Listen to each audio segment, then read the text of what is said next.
nace una nueva familia mariana, Mi Señora. Para adentrarnos en el alma de don Francisco, hay que pedir las llaves, si se nos permite hablar así, a la humilde y radiante Virgen de Nazaret, a la Señora. Don Francisco había aprendido desde mucho antes a verla y amarla con los ojos y el corazón de su madre, recibiendo así de ésta una de las más bellas e insustituibles herencias de las pasadas generaciones cristianas, que de las manos purísimas de María, como de un libro abierto, han recibido a Jesús y su Evangelio. San Epifanio, siglo IV, doctor de la Iglesia, dirige a María estas palabras: Salve María, libro incomprendido, que presentaste al mundo el Verbo, Hijo del Padre, para que el mundo lo lea. Comprende a Jesús, Hijo del Padre, quien comprende a María.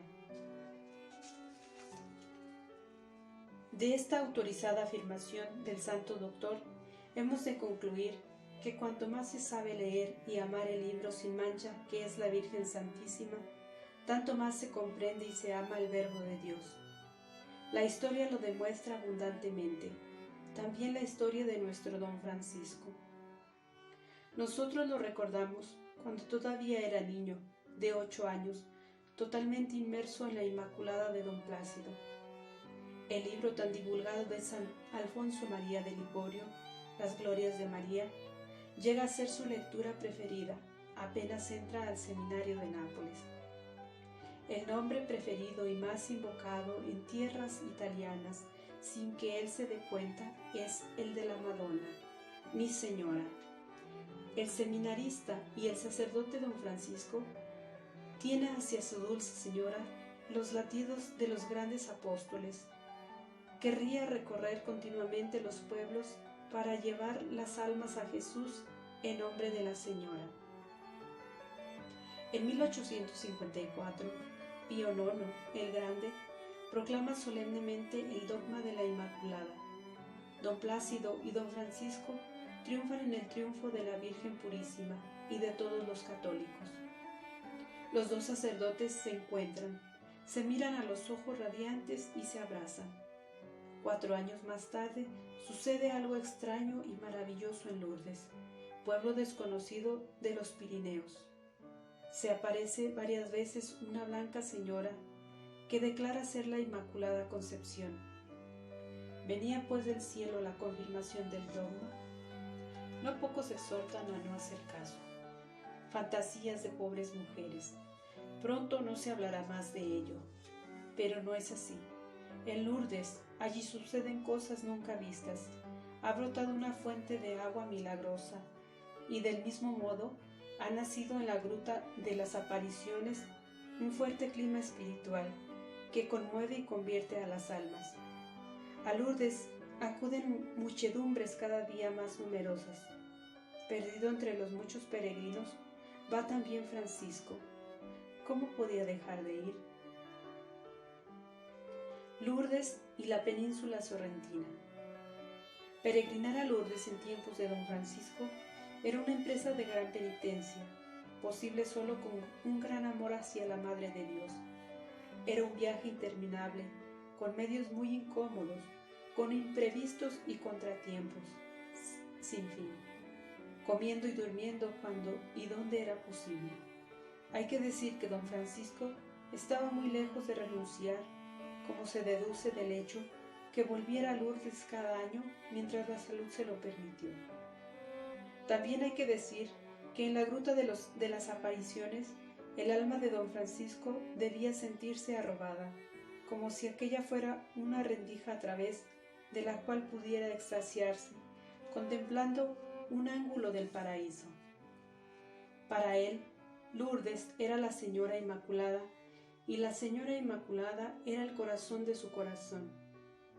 No es pues difícil de imaginar su emoción, la oración silenciosa y estática, las lágrimas de sus ojos.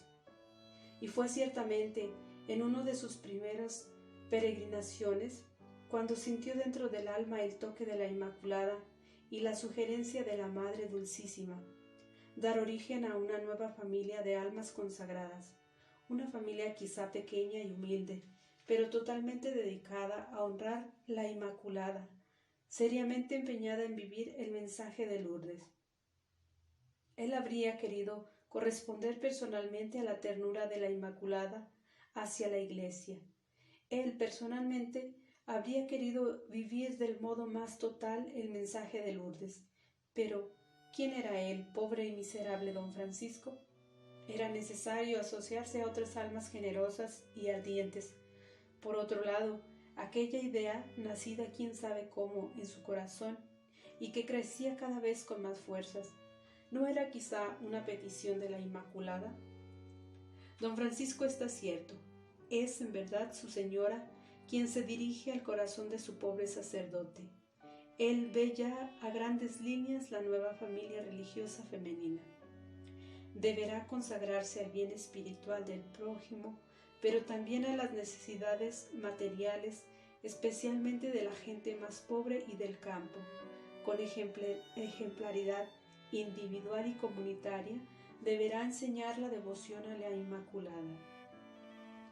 Hacia los años 60, pasando por la península sorrentina, don Francisco queda impresionado, no solo por el incomparable paisaje, por el espléndido mar sobre el que se recuesta y por la exhalación de 1000 aromas de flores y árboles. Lo impresiona profundamente el triste estado de abandono en el que se deja a la gente del lugar, abandono económico, pero también espiritual. Las iglesias y parroquias muestran signos evidentes de descuido, también por la extrema pobreza del clero. El pueblo, en grado de trabajar, escapa a otras partes para ganarse la vida. Quedan en casa las mujeres, los niños y los ancianos, gente que sobrevive sobre todo de esperanza. Dios mío, piensa don Francisco, ¿no será este quizá el puesto mejor para poner por obra la inspiración de Lourdes?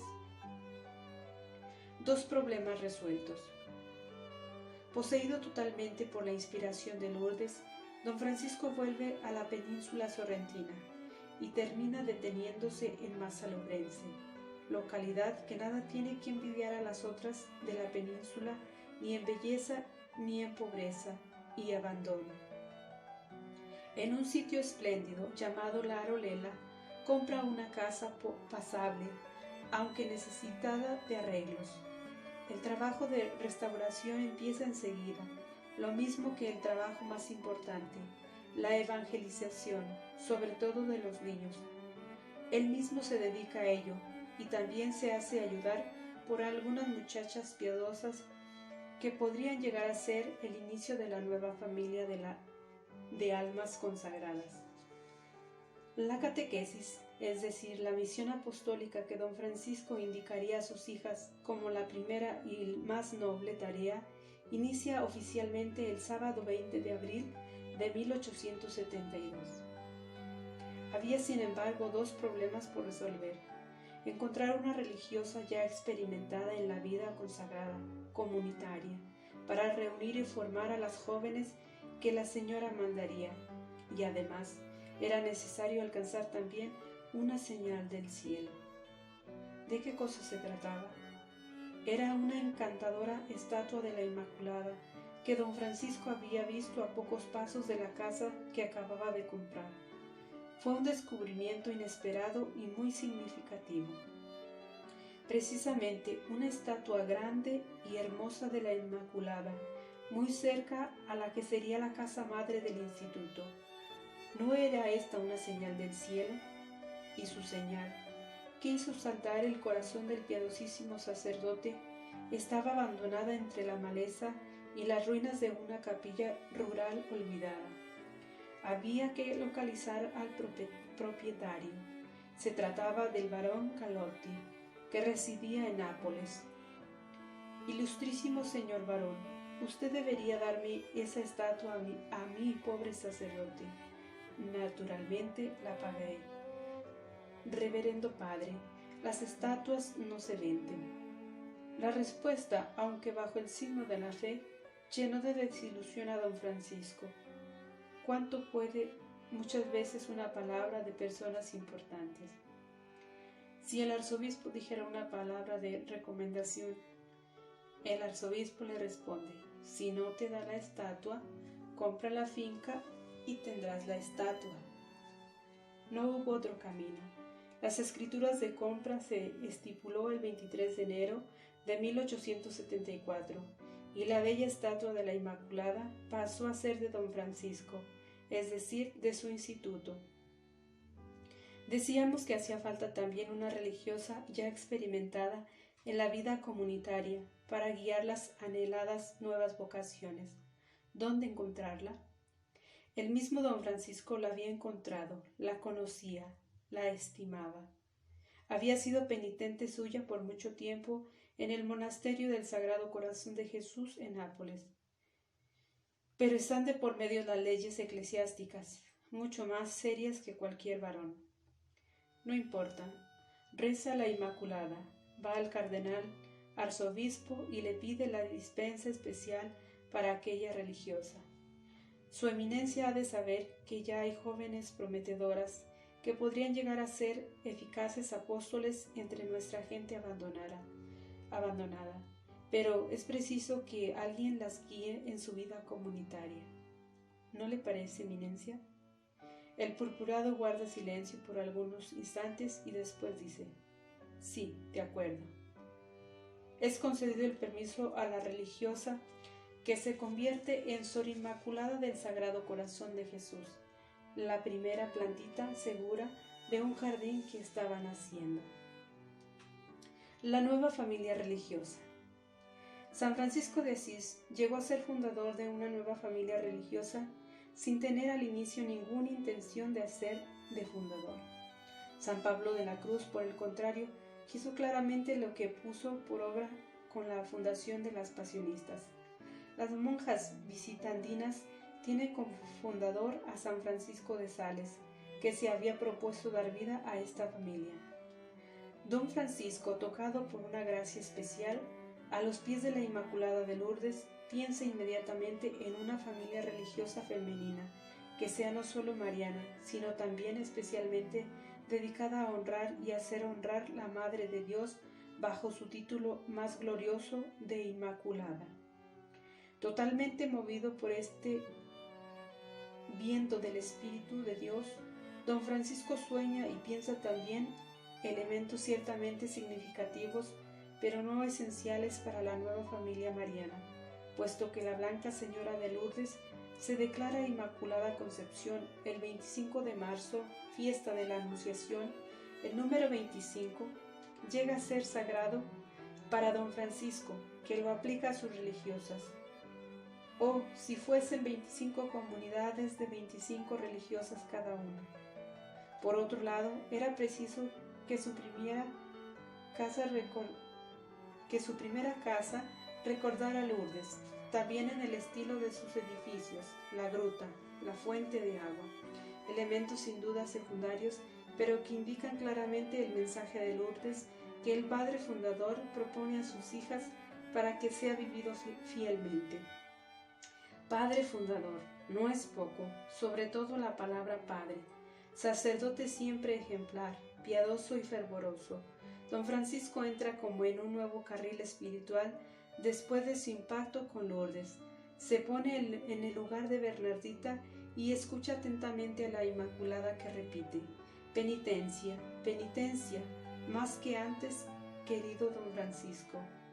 Ve a saciarte y a purificarte más que antes en la fuente milagrosa que es la palabra de Dios. Viviendo el mensaje de Lourdes, don Francisco se convierte en Padre Fundador. A medida que la casa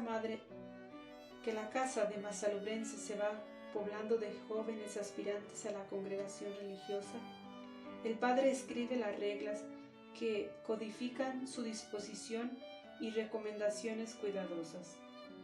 Hasta ahora me he ocupado completamente de vosotras, declara, y lo haré hasta mi muerte con la ayuda de Dios, con la intercesión de María Santísima Inmaculada, de San José y de San Francisco de Asís, especiales protectores míos y vuestros. con el alma, con el cuerpo, con mis bienes seré de nuestra pía unión, de cada una de las casas y de cada una de vosotras en Jesucristo, porque soy vuestro Padre amantísimo, muy deseoso de vuestra santificación y del bien de la gente, totalmente empeñado en la salvación de las almas. El trasfondo de las reglas del Padre Fundador es siempre el mensaje de Lourdes, aunque no haga explícita referencia al mismo. La oración y la penitencia, sea personal o comunitaria, ocupan el primer plano de la enseñanza de la doctrina cristiana, que hoy llamamos catecismo o catequesis. Para el fundador se trata del agua milagrosa. Como Bernarditas, sus religiosas deberían estar permanentemente ante la gruta de las apariciones, porque deben propagar el culto de María Santísima Inmaculada, honrándola con empeño, devoción y ejemplaridad especial en todas partes, tanto en casa como fuera, y en todo como mejor les sea posible. Todos los inicios son difíciles, también los fueron los de la Pía Unión, de don Francisco. Sin embargo, las Inmaculatinas de Massalurense eran bien acogidas por la gente, por un indefinible y a la vez bien caracterizado comportamiento de cándida sencillez y de alegre serenidad. Digamos que era el perfume afortunadamente no extinguido hasta hoy del carisma particular de su instituto, que se nutría del clima espiritual de Lourdes. Tú que entras en esta familia, ahora hemos de ver más de cerca, aunque muy sumariamente, la nueva familia fundada por don Francisco y por él mismo, llamada Congregación de las Hijas de la Santísima Virgen Inmaculada de Lourdes. Ya hemos visto el fin principal de la fundación, vivir el mensaje de Lourdes, es decir, oración y penitencia. También hemos aludido al apostolado activo principal y fundamental de aquellas que nosotras llamamos comúnmente Inmaculatinas de Massalurense, y que don Francisco llamaba hijas mías queridísimas. Las enseñanzas de la catequesis, sobre todo a la gente más abandonada. Así el fundador, al darles vida, anticipaba en el instituto las exigencias del Vaticano II. Todas las demás actividades deberían estar dirigidas siempre, según las indicaciones del fundador, en beneficio de la gente pobre y con estilo que llamaríamos franciscano. ¿Cómo quiere don Francisco a sus religiosas en su vida comunitaria? Él, aun siendo sacerdote secular, es todo lo contrario de un ingenuo o de un dilatante.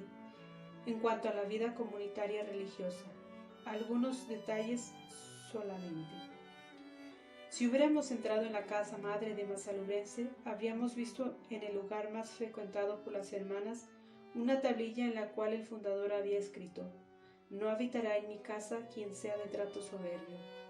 Ante todo, pues, la penitencia de la humildad, que dará la posibilidad de practicar todas las demás virtudes. Se deben imitar a la pequeña, pobre y humilde Bernardita Soubirous. Mediante la humildad se tiene la unión de mente, y por esto el Padre recuerda a las hijas.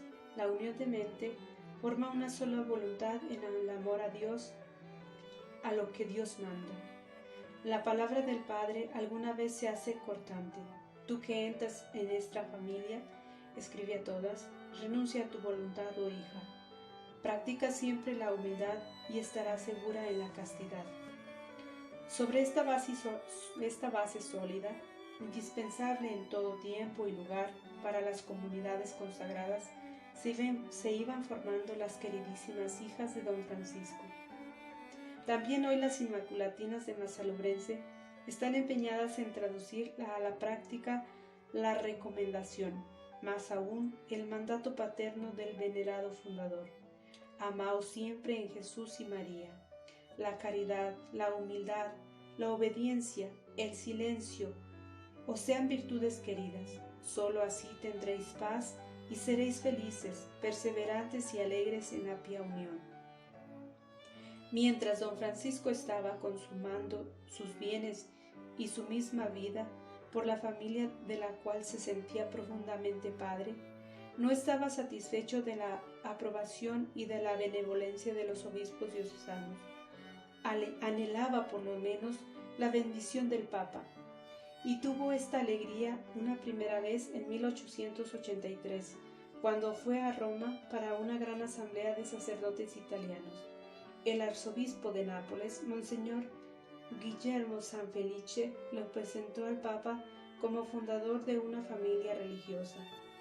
Su santidad se complació y lo bendijo. La segunda vez fue en 1884, con ocasión de la audiencia que León XIII concedió al neocardenal de Nápoles y a su clero. Esta vez fue el mismo don Francisco quien habló con el Papa de sus amadísimas hijas y de su tarea en la Iglesia. El Papa fue más generoso en aprobación, augurios y bendiciones. No era una aprobación con valor jurídico, pero no era esta lo que esperaba el piadoso fundador. Le era más que suficiente saber que el corazón del Papa estaba con su corazón. Rejuvenecido y lleno de entusiasmo, don Francisco regresó a Nápoles e inmediatamente después fue a la gruta de Massalubrense a agradecer a la Virgen Inmaculada. El sello de la cruz. Mientras se trabajaba en la construcción del campanario de la iglesia de don Francisco en Massalubrense, parecía que los responsables de la obra no lograban satisfacer el deseo de aquel bendito sacerdote. Fue necesario recomenzar todo por 3 veces. La tercera vez la gente no pudo dejar de comentar: «Pobre don Panchito, se está volviendo loco». El domingo siguiente en la homilía comentó: «Vosotros me llamáis locos y decís bien, pero sabed que yo estoy loco por la señora». Evidentemente se trataba de una locura de amor a la señora y al instituto que ella había inspirado. Se trataba de una de aquellas locuras que se revelan al máximo de la sabiduría, porque son capaces de afrontar cualquier sacrificio y sufrimiento con tal de llevar a término un designio que viene de Dios. Para el padre fundador era preciosa y muy querida, en primer lugar, las jóvenes que entraban en el instituto. Cuántos sacrificios y cuántos cuidados para verificar su vocación y para introducirlas en un camino de perfección según el carisma dado a él para que hiciera partícipe del mismo a las almas que Dios llamaba a la nueva familia. Todas las esperanzas del padre estaban puestas en aquellas jóvenes. Se sorprendía al soñar el futuro contando con ellas, particularmente con las que parecían más ricas en dones naturales. Pero he aquí que no podía faltar la prueba para quien sigue a un maestro que nos precede llevando la cruz. No faltaron las dificultades y las pruebas dentro y fuera de la piedra. Precisamente, algunas de entre sus hijas más prometedoras se van o se hacen mandar a casa. El número de las vocaciones es un don de Dios para el Padre Fundador, pero Él no se preocupa nunca por el número, sino por la calidad. Por otra parte, ya se sabe cómo Dios permite todo tipo de pruebas en la vida de los fundadores para hacer brillar más su obra. Mientras la nueva familia religiosa iba creciendo en la vida espiritual y el número aún en medio de inevitables dificultades, ofreciendo el corazón del Padre, íntima satisfacción y alegría, la Nueva Italia viene a turbar las aguas. Para la Nueva Italia, hecha de masones y furibundos anticlericales, era mérito grande robar los bienes de la Iglesia y de sus instituciones.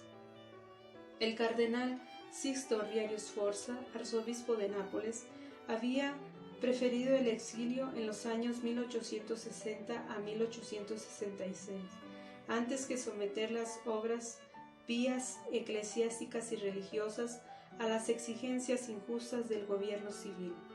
La línea de firmeza del cardenal sostuvo a don Francisco Gátola cuando al inicio de los años 80 el gobierno civil trató de arrancarle su naciente obra, con astucia y maldad. Se pretendía que firmara un documento por el cual el poder civil habría puesto la mano en las propiedades privadas del sacerdote. Mas a don Francisco no le faltaron ni la inteligencia ni el valor ni el espíritu de sacrificio para desbaratar las insidias de quien, aun estando bien nutrido, era presa de un apetito insaciable. Por otro lado, el fundador repetía también en estas difíciles circunstancias: la obra es de Dios, María Santísima la ha querido, ellos la protegerán. Y tuvo de ello prueba clara. Muchos dolores fuera para don Francisco el comportamiento de un sobrino, es decir, de una persona de familia. Su sobrino Ciro constituyó para don Francisco una espina constante clavada en carne viva sin darle nunca reposo. Desde la adolescencia, Ciro había dado muestras de ser la oveja negra de la familia, caprichoso, inconstante, rodeado de malas compañías y sobre todo sediento de dinero. El tío sacerdote lo había ayudado a progresar en los estudios, interrumpidos muchas veces, pero solo sirvió para hacer al joven cada vez más exigente de dinero, violento en sus peticiones, hasta llegar a amenazar a su tío a mano armada. Después de la muerte de don Francisco, impugnó el testamento e inició una causa civil que duró 30 años. La inseguridad económica por la amenaza de la causa bloqueó también el crecimiento numérico del instituto, por juzgarse prudente el no acoger nuevas aspirantes en estas circunstancias. También en este asunto tan largo y doloroso se verificó lo que el fundador repetía en los momentos más borrascosos: la obra es de Dios, María Santísima la ha querido, ellos la protegerán. Todas las dificultades empujaban el corazón de don Francisco hacia Lourdes, porque allí había sido tocado por la gracia, y cuando la casa, la iglesia y el campanario de Masalubrense estuvieron prácticamente terminados en 1880, exclamó con profunda satisfacción: ahora tenemos una pequeña Lourdes. Cansado de girar por Nápoles a causa de la burocracia y de diversas contrariedades, volviendo a Masalubrense, decía a las hermanas: hijas mías, vamos a cantar las letanías delante de la gruta.